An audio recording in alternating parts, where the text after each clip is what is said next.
ल फेरि पनि मेरो नयाँ भिडियोमा सबैजनालाई स्वागत छ। फेरि आज पनि म एउटा स्केच बनाउन जाँदैछु। ल अब को चाहिँ पर्नुहुन्छ भाग्यशाली विजेता हैन। ल सुरु गरौँ है त। अब ट्याक्कै उठाइदिउँ हैन। को चाहिँ पर्नुहुन्छ होला त। ओहो दीपक दाई, ल तपाईँलाई बधाई छ है। ल दाई, ल म चाहिँ अब फेरि दीपक दाईको स्केच बनाउँछु है त। ल सुरु गरौँ है त। ल अब दाईसँगको स्टोरी थोरै बताउन जाँदैछु है त। दाईको स्वभाव चाहिँ सिधा कुरा प्रष्ट विचार जस्तै हो हैन। दाईलाई चाहिँ मनमा जे छ त्यो बोलिदिइहाल्ने मान्छे हो। मनमा राख्ने बानी छैन। कोही मान्छे हुन्छ नि मैले यो भन्दाखेरि यो कसैले के गर्ला कि कसैले के गर्ला त्यस्तो स्वभाव छैन। दाईले चाहिँ मनमा जे छ हैन मजाले बोलिदिने मान्छे हो र दाईको कुरा सुन्न मजा पनि लाग्छ है।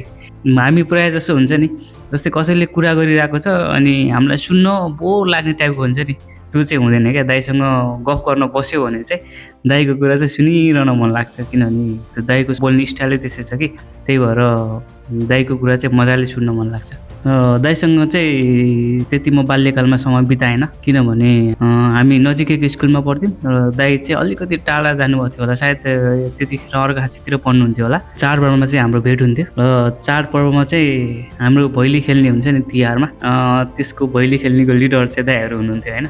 त्यो सानो पलहरू एकदम रमाइलो थियो। पछि म एसएलसी पास गरेपछि म काठमाडौँ आएको थिएँ र केही महिना केही छेड चाहिँ म दाईसँग काठमाडौँ पनि बिताएँ र मलाई दाईले ट्युसन पढ्ने बेलामा नयाँ बान्सुर चोकमा पुर्याउन जानुहुन्थ्यो बाइकमा होइन। त्यो चाहिँ पनि एकदम रमाइलो थियो। त्यो छेउमा चाहिँ अलिकति हामी टाइम स्पेन्ड गरेको थियो त्यतिखेर।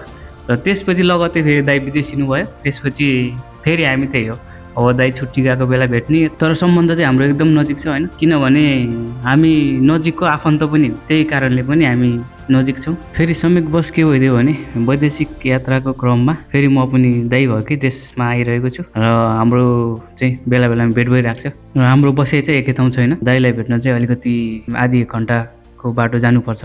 हामी भेट भइरहेको छौँ र कहिलेकाहीँ भेट्न ढिला भयो भने पनि दाईले चाहिँ सम्झिराख्नुहुन्छ होइन, बोलाइराख्नुहुन्छ। त्यसैले हाम्रो चाहिँ अहिले सम्बन्ध बाक्लिरहेको छ। दाई यो चाहिँ मेरो तर्फबाट तपाईँलाई सानो सम्झनाको लागि होइन। ल आजलाई चाहिँ यति नै होइन, स्केच पनि सकिनै आँट्यो र फेरि अर्को भिडियोमा भेटौँला। अहिलेलाई चाहिँ बाई बाई।